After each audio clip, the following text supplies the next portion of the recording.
네, 셀리더 여러분 안녕하세요. 우리 이제 5월 이제 세 번째 주까지 지냈고 이제 마지막 주를 앞두고 있습니다. 우리가 이제 How to Love 어떻게 사랑할 것인가라는 주제를 가지고 쭉 말씀을 나누었어요. 그래서 가정의 달이기 때문에 부모가 자녀 사랑을, 자녀가 부모님 사랑을, 또 부부가 어떻게 사랑을 이라는 주제를 다루었죠. 사실은 여기서 좀 더해서 형제가 어떻게 사랑할 것인가까지 이제 다루면 좋겠는데, 이제 그 부분은 우리가 이제 교회에서 우리가 어떻게 서로 사랑해야 하는가 고린도전서를 통해서 잘 우리가 생각하고 있고 또 앞으로 더 하게 될 것입니다. 그래서 이제 마지막 주에는 이제 어떻게 세상을 사랑할 것인가라는 부분에 대해서 말씀을 나누면서 이제 5월의 시리즈는 마무리하고 다시 이제 고린도전서로 돌아가게 될 것입니다. 이제 우리 셀리더들 늘 좀 기억해 주셨으면 좋겠는 것은 이제 6월 첫 주에는 사경회를 겸해서 주일 예배를 드리게 되잖아요. 그러니까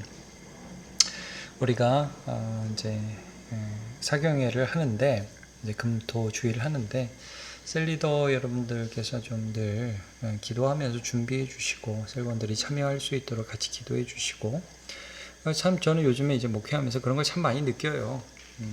정말 하나님의 일하심에 우리는 의존한다. 우리가 열심히 하죠. 그러나 우리가 힘쓴다고 되는 것은 아니고요. 이제 방향을 잘 맞추어야 할 것입니다. 그러니까 하나님이 일하실 때 내가 그 방향에 올라타는 거죠.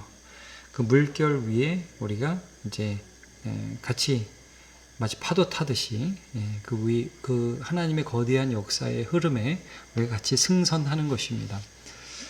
그래서 하나님이 일하실 때에 그 하나님의 소원이 나의 소원이 되고 하나님의 말씀이 나의 기도 제목이 되는 거죠. 그러니까 지금 이제 사경회를 할 수 있도록 하나님이 이끌어 주셨는데 하나님 앞에 하나님 제가 준비하신 은혜를 받을 수 있도록 저를 써 주시옵소서라고 겸손히 기도하면서 하나하나 기도하시고 이제 우리의 마음을 낮추고 하나님 은혜를 받기에 그런 좋은 마음과 생각을 가질 수 있도록 하나님 인도해 달라고 우리 스스로가 좀 준비했으면 좋겠습니다. 그런 마음으로 이제 셀원들을 위해서 또 교회를 위해서 기도해 주시고 참여를 해 주시기 바랍니다. 그래서 우리가 한 교회니까 이런 일들을 통해서 우리가 한 교회, 한 말씀, 그리고 한 믿음으로 나아가게 되는 것을 경험하게 되기를 바라고요. 이제 마지막 주는 그래서 어떻게 세상을 사랑할 것인가 라는 주제를 좀 다루도록 하겠습니다. 어떻게 보면 이 주제에 대해서 우리는 고린도전서 얼마 전에 함께 좀 살펴보았잖아요. 그러니까 거룩이라는 주제를 다루면서 교회 안에 있는 그런 음란한 자들을 내어 쫓으라 라고 말씀을 하면서도 이 말은 세상과 단절되라는 말이 아니다 라고 바울사도가 언급하죠. 그러려면 세상 밖으로 나가야 될 것이다. 교회가 존재하는 것은 교회 안에 있는 사람들만을 위해서 존재하지 않는다. 그 사람들이 같이 하나님의 일꾼이 되어서 아직은 교회 밖에 있지만 교회가 될 사람들, 그 사람들에게 복음을 전하고 그 사람들을 사랑하는 게 교회의 사명이다. 이제 이런 부분들을 이미 나눈 바가 있습니다. 그래서 교회가 어떤 존재이고 하나님이 우리를 이제 어떻게 사용하기를 원하시는지에 대해서 우리가 늘 기억하고 그것들을 실천할 수 있어야 하겠죠. 그래서 이제 어떻게 세상을 사랑할까라는 주제, 참 어떻게 보면 오해할 수 있어요. 왜냐하면 그 요한일서 2장 15절에 이런 말씀이 있는데 제가 굉장히 많이 강조하죠. 이 세상이나 세상에 있는 것들을 사랑하지 말라. 누구든지 세상을 사랑하면 아버지의 사랑이 그 안에 있지 아니하니 이는 세상에 있는 모든 것들이 육신의 정욕과 안목의 정욕과 이생의 자랑이라. 다 아버지께로부터 쫓아온 것이 아니라 세상으로부터 쫓아온 것이라.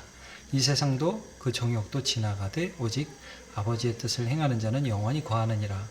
여러분, 이 말씀을 통해서 세상을 사랑하지 말라고 그랬거든요. 그럼 여기서 세상은 뭐예요? 새 속성을 의미하는 겁니다. 그래서 육신의 정욕, 안목의 정욕, 이생의 자랑, 이걸 말하는 거예요. 그러니까 이걸 좀 착각을 하면 세상 사람들과 사귀지 말라라는 식으로 우리가 착각을 할 수 있거든요. 근데 그 말은 아니에요. 하나님은 세상을 사랑하셨어요. 그게 요한복음 3장 16절입니다.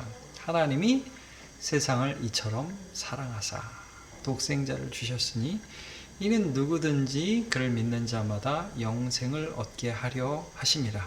여기 하나님이 사랑하신 세상은 사람들이란 말이에요. 세상 사람들. 그러니까 세상을 사랑하지 말라 했을 때 그 세상은 세속성을 의미하는 거예요. 세상의 가치, 그런 걸 사랑하지 말라는 말이에요. 근데 많은 사람들이 혼돈을 해서 세상 사람들과 절교하는 것이 크리스찬의 아주 중요한 거룩의 단계라고 생각을 해서 믿지 않는 사람들 아예 만나지도 않고 세상과 소통도 안 하고 세상과 싸운단 말이죠. 그거는 좀 오해하는 부분입니다. 그래서 하나님은 세상을 사랑하셨어요. 그 세상을 사랑하신 사랑이 어떻게 드러났냐면 아들을 주시는 것으로 드러났다는 거죠. 그러니까 아들을 주셔서 결국 주긴 원하는 게 뭐였냐면 생명이었다는 거예요. 그래서 여러분, 하나님이 이 세상을 사랑하셔서 결국 이제 우리에게 주신 것은 돈이 아니에요. 물론 우리 매일 일용할 양식을 주시죠. 그러나 정말 주기 원하는 것은 사실 하나님 자신과의 관계 회복이고 그 관계 회복을 통해서 영원한 생명을 누리는 것이죠.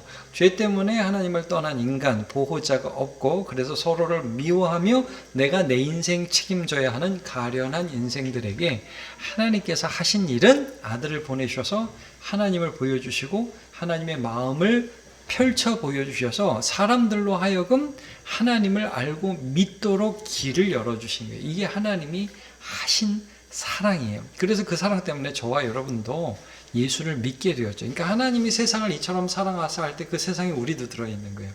그리고 아직은 예수 믿지 않지만 그러나 어느 순간에 예수 믿게 될, 우리는 그 사람이 누군지 모르지만 그 사람까지도 하나님은 사랑하고 계시다 하는 것들을 우리가 말씀을 통해서 분명히 알 수 있습니다. 그래서 제가 이제 도입에서 이 부분을 먼저 좀 써놨는데, 하나님은 그의 아들을 주심으로 세상 사람들, 그죠? 세속성이 아니에요. 세상 사람들을 사랑하셨습니다. 내가 하나님 모를 때 하나님 어떻게 나를 사랑하여 주셨습니까? 뭐 여러 가지 있죠. 여러분 한번 잘 생각해 보세요. 그래서 하나님께서, 내가 하나님을 모를 때 하나님은 나를 어떻게 사랑해 주셨는가? 하나님께서 나를 택하여 주셨다. 하나님께서 예수 그리스도를 보내주셨다. 십자가 부활을 경험하게 하셨다. 그리고 여러분 구체적으로 이 대한민국이 2024년 5월을 살아가고 있는 우리에게 교회를 주셨다. 이 사람을 통해서 예수를 소개받았다.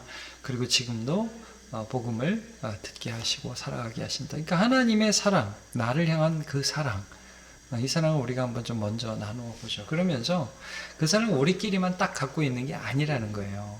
이제 그 사랑을 나누어 주는 사명이 우리에게 있죠.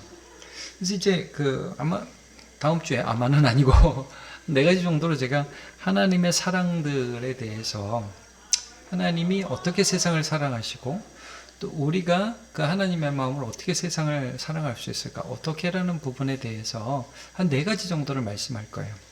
근데 이제 뭐냐면, 제가 좀 정리하면 이런 걸 말씀드릴 거예요. 하나는 복음 전도, 예수 그리스도를 전하는 거죠. 이게 세상을 향한 사랑이에요. 하나님 예수님을 주셨고 지금도 이 세상에 필요한 건 예수님이거든요. 당연하겠죠. 1번. 이건 아무리 강조해도 지나치지 않습니다. 그러니까 교회는 예수 그리스도 복음을 증거하여서 하나님의 구원의 방주가 되는 게 사명이에요. 다른 건 다 부차적입니다. 이게 제1의 사명입니다. 심지어 뭐 사회봉사 뭐 이런 것들 중요해요. 제가 이제 말씀드리겠지만, 그러나 그것보다 1차적으로 전도와 선교, 이게 교회의 사명이죠. 2번째로 우리가 교회가 세상을 사랑할 수 있는 방법이 무엇이냐 하면 하나님의 마음으로 섬기는 거죠. 그러니까 마음을 다해, 진정성이란 말, 하나님의 마음으로, 하나님 아버지의 마음으로 이제 섬기는 거예요. 그건 이제 주는 것일 수도 있고 낮아지는 것일 수도 있고 겸손할 수 있는 것. 그래서 그들의 필요를 좀 채워주는 것이죠. 이 부분에 대해서는 이미 제가 이제 뭐 설교 통해서도 몇 번 말씀을 드렸는데, 교회가 이 지역에 있으면서 이제 고민을 하는 거죠. 제가 이제 셀리더들이니까 좀 이런 고민들을 더 좀 나누기를 원해요. 여러분, 우리 교회가 이 시대에 이 지역에 있으면서 도대체 어떤 것으로 섬길 수 있을지 참 고민이 많아요. 저도 지금. 여러분도 그러시죠. 그러니까 우리가 뭐 1년에 한 번 뭐 동사무소 통해서 200만 원 전달을 해서 하는 거, 뭐 작년에 우리 보육원에 있는 어린 아이들에게 크리스마스 때 선물을 뭐 전해준 것, 다양한 그런 일들이 있죠. 근데 그 정도가 아니라 정말 우리가 이 지역에 뭐 좀 정말 하나님이 기뻐하실 만한 그런 공헌을 할 수 있는 건 뭘까? 고민이 많아요. 뭐 예를 들면 저는 그것도 기도해요. 뭐 어떻게 될지는 모르지만 여기 주차장 문제가 심각해요. 우리 교회도 그래요. 그러면 그런 부분에 있어서 좀 공헌할 수 있는 부분 혹시 없을까? 이제 이런 부분들 좀 계속 고민해 보죠. 우리가 이제 봉사대도 만들자고 얘기를 해서 뭐 지금 기도하고 있고 또 어떻게 해야 될지 좀 우리 다 같이 고민하는데 뭐 교회 내에서도 어려운 분들의 뭐 노후된 가정의 시설을 어떻게 뭐 돕는다든지 하는 그런 것들, 그 우리 마음을 다해서 누군가를 돕는 것, 한 사람이 돕는 건 힘들잖아요. 근데 여러 사람이 함께 교회의 이름으로 돕는 건 우리가 할 수 있죠. 이 주님의 이름으로 하는 것들이죠. 물론 뭐 개인도 해야 되겠지만 뭐 이미 우리가 컴패션을 통해서 세계 어린이들을 돕기도 하고요. 근데 이제 이런 거죠. 그 마음에 진정성을 가지고 누군가를 돕는 것, 이제 이런 부분들, 섬기는 것, 봉사하는 것, 이게 이제 세상을 향한 사랑이 된다는 거예요. 쉽지 않지만 그러나 우리가 더 빨리 더 많이 민감하게 반응하면서 할 수 있으면 좋겠습니다. 그러면서도 신중하게. 그러니까 예전에 왜 우리 태안에 기름 유출 사건이 있어가지고 그 태안 바다가 막 오염되고 난리도 아니었잖아요. 근데 그때 많은 사람들이 가서 기름때를 닦았는데 그때 많은 교회들이 그 일을 했어요. 제가 섬기고 있던 그 교회도 그 태안에 가서 기름 닦고 왔어요. 근데 참 그런 부분들 뭐 어떻게 보면 세상이 알지는 못하지만 그러나 우리가 할 수 있는 중요한 부분이죠. 자, 진정성이 있는 섬김의 부분들, 그다음에 그래서 제가 이제 이 부분을 얘기할 때 어떤 예를 들 거냐면 그 선한 사마리아인의 비유 여러분 기억하시죠? 어떤 사람이 강도를 만났다. 누가복음 10장에 나와요. 근데 거반 죽어가고 가진 거 다 뺏겼는데 제사장 레위인 보고 지나갔다. 그게 우리의 인간의 모습이잖아요. 내가 바빠, 내가 힘들어. 그러니까 못 도와주는 거예요. 그게 안 좋다는 걸 다 알면서도 우린 그렇게 살아가요. 요즘에는 그래도 112 전화하면 경찰이라도 와서 도와주고 119 전화하면 소방대원이라도 와서 도와주죠. 그러나 그런 게 없었던 시절, 우리가 어떻게 해야 될지 몰라서 정말 우리 힘은 없고 그래서 지나칠 수밖에 없는 그런 우리고요. 아니 112 전화만 하면 되는데 그것도 못하는 경우들이 얼마나 많이 있는지 모릅니다. 근데 여기 이제 사마리아인이 등장하죠. 사마리아인이란 설정이 뭐예요? 유대인으로부터 거부받았던 그런 사람이란 뜻이에요. 사람들이 싫어했지만 그 사람은 이 강도 만난 사람을 보고 불쌍히 여겼다고 성경이 기록합니다. 여러분 이게 누구를 가리키겠어요? 계속해서 거부하지만 이 사람은 강도 만난 불쌍한 사람을 불쌍히 여겼다. 예수님에 대한 예표입니다. 여기 나오는 선한 사마리아인은 예수님을 비유로 이제 말씀하는 거예요. 불쌍히 여겨서 기름도 붓고 포도주도 붓고 싸매고 자기 낙타에 태우고 자기는 걷고 그리고 와가지고 주막에 맡기고 돌보아주고 다음날 가면서 부비가 더 들면 내가 나중에 더 줄게 그러면서 돈을 맡겼다. 이게 예수님이죠. 여러분 여기서 우리가 세상을 어떻게 사랑할 수 있는가? 세상은 끊임없이 우리를 싫어한다고. 왜? 하나님이 주인이라고 하나님 말씀 듣는 거 누가 좋아합니까? 세상이 그런 걸 좋아했던 역사가 없습니다. 근데 그럼에도 불구하고 그 세상을 사랑하고 세상을 위해 자기 자신을 주신 분이 예수님이거든요. 섬기신 분이 예수님이거든요. 그들과 함께 하셔서 십자가를 지었잖아요. 그러니까 여러분 예수님이 이 땅에 하나님의 아들이 오시는데 제 생각에 그래요. 그냥 어느 날 따갖고 내가 너희를 위해 죽노라 십자가 탁, 그리고 죽는 것으로 끝나지 않으셨다는 거예요. 이 땅에 와셔서 우리와 함께 숨쉬고 우리와 똑같아지시면서 우리의 모든 아픔과 연약함을 다 책임지시면서 하나님의 우리를 향한 사랑을 보이시고 십자가에서 죽으시고 부활하심으로 우리가 말하자면 하나님의 사랑을 진정성 있게 느끼게 되죠. 그리고 하나님을 믿을 수 있게 됩니다.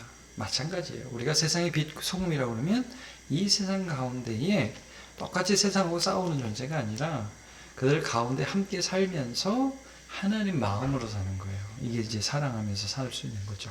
이제 제가 첫 번째는 세상을 잃은 생명을 잃은 세상 예수 그리스도의 복음을 전한다 이렇게 했는데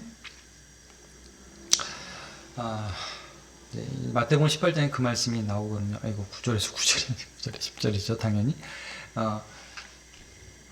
야, 손 하나 없이 천국 가는 게 낫다. 눈 하나 빠지고 천국 가는 게 낫다. 생명이 더 소중하다. 이런 말씀을 해주고 있거든요. 그러니까 하나님의 마음을 알아 세상을 불쌍히 여기고 또 섬긴다. 이제 제가 요 2, 3번을 좀 묶어서 할 거고, 그 다음에 여기 제가 하나 빠뜨렸는데, 여러분 이건 셀원들과 하면서 좀 얘기하세요. 세 번째로 다룰 주제가 뭐냐?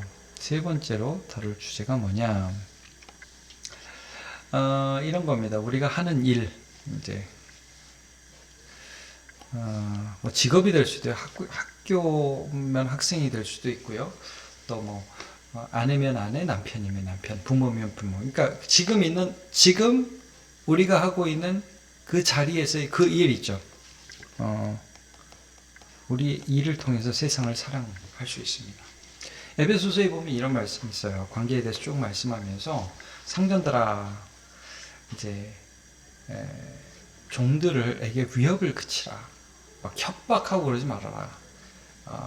사람을 외모로 취하지 않으시는 하나님이 너네 상전이다. 이런 말씀을 하거든요. 그러니까 내가 사장이고 내가 어떤 권력이 있고 힘이 있을 때 나에게 맡겨주신 어떤 사람들을 그 힘으로 누르지 않고 그 힘을 가지고 섬기면 그러면 그게 세상을 향하는 사랑이라는 게 내가 뭐가 되어야 세상을 사랑할 수 있는 게 아니라 이미 우리 세상과 맞닿아서 살고 있잖아요. 그럼 그 맞닿아 살고 있는 그 자리에서 하나님의 마음으로 살아가는 거예요. 그러니까 여러분 예를 들면 여기도 이제 종들도 마찬가지로 두려워하고 떨면서 성실하게 상전을 섬기는 게 그게 중요한 거다. 로마 시대 수많은 그래서 사람들이 예수 믿는 사람이 다르다. 그래가지고 결국 이 로마가 엎어진 거잖아요. 제가 이런 얘기를 많이 들어요. 제 상담하다 보면 자기 회사에 어떤 예수 믿는 애가 있는데 상전일 때도 있고 부하도 있고 근데 뭐 교회 일이라고 그러면 만사 제쳐놓고 가는데 일은 맨날 뭐 불성실하게 하고 대충 하고 이런다는 거예요. 그러면 여러분 그게 얼마나 세상에서 밉살스럽습니까? 그 좋아할 사람이 누가 있습니까? 근데 반대로 참 저 사람 예수 믿는데 자기가 맡은 일을 성실하게 하고 우리 사장님은 예수 믿는데 직원들을 정말 사랑한다. 여러분 이게 우리가 세상을 향한 사랑할 수 있는 일입니다. 내가 그냥 그 말단 직원이지만 누가 보든 보지 않든 눈가림만 하지 않고 성실하게 그렇게 살아가면 그 회사가 얼마나 고마워해요. 이제 그런 게 다 세상을 향한 사랑이고 그런 걸 통해서 하나님이 일하시고 그래서 칼빈이라는 사람이 이걸 소명이라고 그랬잖아요. 직업을 소명이라고 얘기를 했어요. 그러니까 하나님의 부르심에 대한 우리의 반응이라는 거죠. 하나님이 나를 그 직업, 그 학생의 일, 뭐 내가 하는 그 일, 거기 가운데 나를 부르셨다. 그래서 나는 거기서 하나님을 섬긴다는 거죠. 그러니까 여러분 우리는 뭐 진짜 도둑질 아니고 거짓말하고 뭐 이렇게 사기치는 거 아니면 그러면 어떤 직장에서 사실 그냥 돈을 버는 게 아니라 하나님을 섬기고 세상을 사랑하는 거라는 거예요. 이런 의식을 가지고 교회에 와서만이 아니라 무슨 일을 하건 그 자리에서 하나님을 믿는 사람답게 살아가는 것이 세상을 사랑하는 하나님의 마음으로 살아가는 거고 그런 우리의 삶을 사용하실 거라는 거예요. 마지막으로 제가 좀 다룰 부분은 이제 거룩이에요. 거룩. 제가 이 3번을 문제에서 좀 제대로 못 넣은 것 같아요. 2번, 3번을 좀. 이거는 우리의 일, 소명이라는 부분을 여러분 셀리더들이 좀 다루어주시고 마지막으로 이제 거룩, 그러니까 말하자면 다름, 세상과 다름으로 사랑해라. 세상 맨날 똑같아지죠. 야, 대충 살자, 나하고 함께 죄 짓자, 적당히 살자, 돈 벌자. 아니라는 거예요. 제가 좀 읽으면 세상과 타협하지 않고 겸손, 인내, 섬김, 용서의 거룩한 삶을 살아간다. 이게 세상을 향한 사랑이라는 거죠. 제가 이제 예로서 열왕기하 6장 말씀을 좀 나눌 텐데 이게 어떤 말씀이냐면 그 엘리사에 대한 말씀이에요. 여러분 엘리사에 대한 기록이 여러 가지 나와 있는데 유명한 말씀이에요. 여러분 그 엘리사의 사환 게하시가 도단성에 막 그 아람 군대가 몰려왔을 때 엘리사가 기도하자 이 아람 군대보다 훨씬 더 많은 불말과 불병거가 있는 것을 보게 된다. 유명한 말씀 여러분 기억하시죠? 그 배경을 좀 말씀드릴게요. 이 아람과 북이스라엘은 늘 적대적인 관계에 있었죠. 그래서 벤하닷이라든지 하사엘이라든지 이런 왕이 등장하지 않습니까? 근데 이제 아람 왕이 어떤 비밀 군사 작전을 이제 짜가지고 이스라엘을 침공하려고 하면 이스라엘이 딱 그 길목을 막고 있는 거예요. 그래서 야 이건 분명히 우리 내부 첩자가 있다. 너 어떤 놈이야? 국무회의에서 막 이런 얘기를 했죠. 그랬더니 아니라고. 엘리사가 문제라고. 그 엘리사는 그 하나님의 사람인데 이 왕이 침실에서 귓속말 하는 것도 다 알고 이스라엘에게 정보를 흘려서 다 방비한다. 아니 그래? 그러면 안 되지. 그러면 이게 우리가 지금 싸움을 할 게 아니라 엘리사를 먼저 잡아야겠군. 그래서 도단성에 아람 군대를 파병한 겁니다. 근데 이제 하나님이 불 말고 불병거로 도단성을 지키시는데 엘리사가 기도하니까 이제 엘리사를 잡으러 갔던 아람 군대의 눈이 어두워지고 막 혼미하고 그래서 엘리사가 자기를 잡으러 온 그 아람 군대를 어디로 데려가냐면 사마리아 성으로 데려갑니다. 이스라엘의 수도. 그러니까 이제 이스라엘의 핵심 전력, 핵심 군사들이 있는 한 가운데에 그들이 이제 딱 가게 된 거죠. 이스라엘 왕이 야 이거 완전히 뭐 거저 먹은 거 아니에요? 적국의 군사들이 수도에 딱 왔으니까 여러분 이런 그림인 거죠. 그러니까 쫙 그 이스라엘 군인들이 쫙 그 둘러싸고 이제 화살 땡기고 있고 이제 뭐 칼자루 딱 잡고 있고 이제 뭐 그냥 죽이면 끝나는 그런 상황이라는 거예요. 그러니까 여러분 포로 입장에서 이 사람들 얼마나 공포스러웠겠습니까? 이거 뭐 살 수 있는 방법이 없는 거예요. 그러니까 이 이스라엘 왕이 엘리사한테 그래요. 내 아버지여 치리이까 그래요. 뭐 명령만 내려주십시오. 뭐 이게 완전 도가니들 줍니다. 그냥 저희들이 다 죽이겠습니다. 근데 거기서 엘리사가 중요한 말을 합니다. 치세요. 뭐 하나님이 주셨으니까 이기십시오. 그런 게 아니라 열왕기하 6장 22절 치지 마소서 칼과 활로 사로잡은 자인들 어찌 치리이까 떡과 물을 그들 앞에 두어 먹고 마시게 하고 그들의 주인에게로 돌려보내소서 하는지라. 떡과 물을 주라. 자기를 잡으러 왔어요. 근데 역전이 돼서 이제 그들이 잡혔어요. 활과 창으로 잡아도 그래도 그렇게 죽이는 거 아니다. 그쵸? 전쟁 프로들 그렇게 죽이는 거 아니죠. 근데 이제 그렇게 하지 말고 전혀 다른 방법을 써라. 용서하고 떡과 물을 주어라.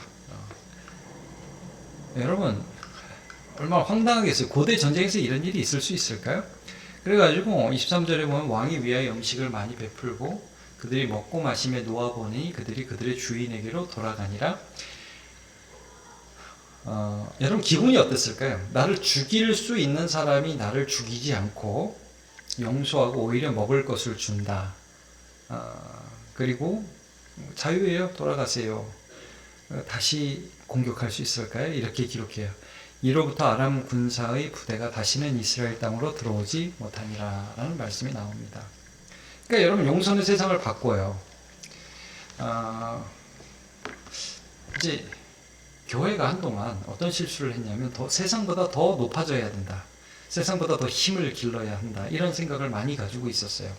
근데 여러분 힘 대 힘으로 싸워서 이기는 게 십자가 정신은 아니잖아요. 그걸 통해서 이겨도 이긴 게 아니고. 그러니까 여러분 우리가 할 수 있는 게 뭐냐면 세상과 다른 방식으로 사는 것입니다. 이게 십자가죠. 저 사람 때려요. 나도 때리는 건 세상도 하는 것입니다. 근데 저 사람이 때리는데 나는 때리지 않는 것은 세상이 할 수 없는 것입니다. 이게 용서죠. 온 세상 사람들이 다 쾌락을 추구하는데 나는 믿음을 추구합니다. 세상이 할 수 없는 것입니다. 그러니까 다름, 거룩 이런 걸로 승부해야 돼요. 그리고 그렇게 할 때 세상이 하나님을 볼 수 있게 되고 결국 그게 세상을 정화시키는 빛과 소금으로 사는 것이에요. 그래서 세상에게 하나님을 보여줄 수 있고 맨 처음에 다루었던 전도의 문이 열리는 길이죠. 그러니까 자 결국은 우리가 거룩하게 살아가려고 몸부림치는 게 사실은 세상을 향한 사랑이에요. 세상은 이렇게 얘기를 합니다. 너 나하고 같이 죄 짓자. 왜 이렇게 해도 되지 뭐. 근데 여러분 그건 세상을 향한 사랑이 아니죠. 세상과 다르게 하나님의 뜻대로 살아가려고 몸부림치는 것, 그게 세상을 향한 사랑이라는 거예요. 그러니까 이제 이런 부분들을 다루면서 이제 셀원들하고 얘기하실 때 우리가 할 수 있는 사랑이 뭐라고 생각하세요? 이제 1번 문제 그거잖아요. 하나님은 우리에게 세상과 하나님을 화목하게 하는 직책을 맡기셨다. 화목해 하라신 구주의 말씀을 온 세상 널리 전하세. 화목하게 하는 직책을 주셨다고 그랬어요. 예수 그리스도와 세상을 화목하게 하는 그 사이에 직책을 주셨다.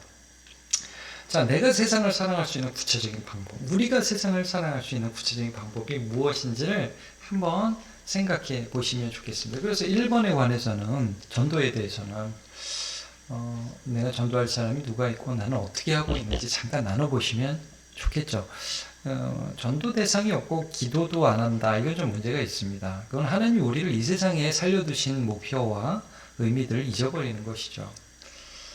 길게 걸려도 돼요. 그러니까 포기하지 마시라고요. 정말 사랑하는 자녀를 위해서, 가족을 위해서, 배우자와 부모님을 위해서 기도하는 일을 포기하지 마세요. 친구를 위해서 하나님 기회를 주세요.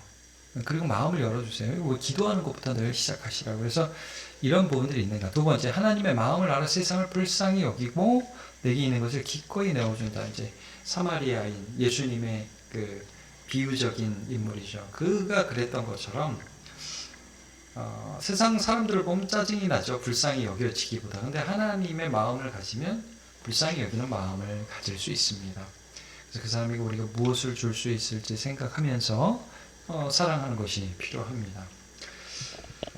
그 다음에 이제 요 부분은 제가 따로 좀 해달라고 부탁을 드렸어요. 이거 중요한 부분이, 내가 하는 일, 여러분 우리의 직업, 이걸 통해서 내가 뭘 할 수 있지?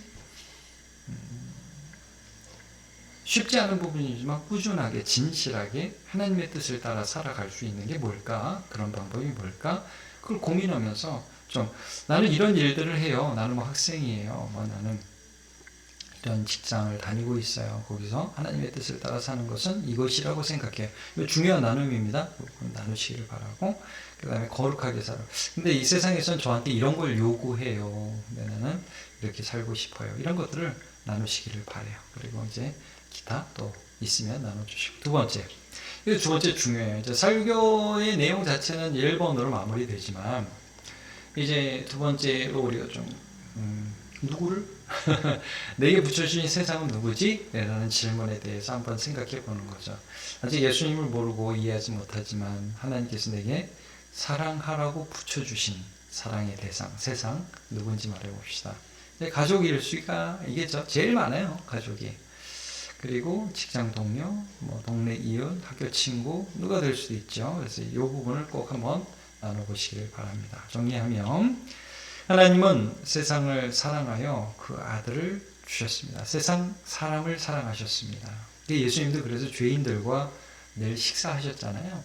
그러니까 이제 이런 부분들을 우리가 보면서 우리가 하나님의 마음을 알아 세상을 사랑하며 섬기는 삶을 살아갈 수 있도록 은혜를 간구합시다. 사실 우리는 누군가를 사랑하는 게 불가능해요. 그게 가능하지 않습니다. 그러나 하나님의 마음을 알 때 사랑하는 것도 배워가는 거예요. 그래서 저는 교회를 생각할 때 결국 하나님께서 어떤 교회에 복을 주실까, 이제 셀리더들이니까 제가 이제 이런 마음들을 나누는 거예요. 여러분, 우리 교회가 커지는 게 하나님의 관심이겠습니까? 그렇지 않겠죠. 영원히 구원받는 게 하나님의 기쁨이에요. 그러면 우리들이, 교회가 자칫 잘못하면 부패하거든요. 그건 뭐예요? 그냥 교회 내에 있는 사람들을 위해 교회가 존재하는 거고 세상에 관심이 없는 거예요. 근데 이제 우리 교회 비전은 하나님의 영광이다. 그래서 우리 자신이 변화되고, 그래서 전도와 선교하고 다음 세대에게 믿음을 전수하고 여기에 목숨 걸고 하나님을 섬기면 하나님이 그 교회를 부흥케 하지 않으시겠습니까? 그러니까 우리 관심을 자꾸 열어야 돼요. 자꾸 열어야 돼요. 근데 이제 여는 게 단순하지 않다는 거예요. 우리가 하나님을 진심으로 알아가고 신뢰하고 믿고 그 다음에 세상 가운데 믿음으로 살아내면서 시간 속에서 이 하나님을 향한 믿음의 삶을 살아내는 거, 그 가운데 하나님 우리를 사용하시는 것을 소망하자고요. 네. 하나님 나와 우리 교회를 사용하여 주셔서 세상이 생명 되신 예수 그리스도를 알아가게 하소서. 먼저 그의 나라와 그의 의를 구하라. 그리하면 이 모든 것을 너희에게 더하시게 하신 말씀이 이루어지는 것을 경험하시기를 바랍니다. 오늘도 수고하셨습니다.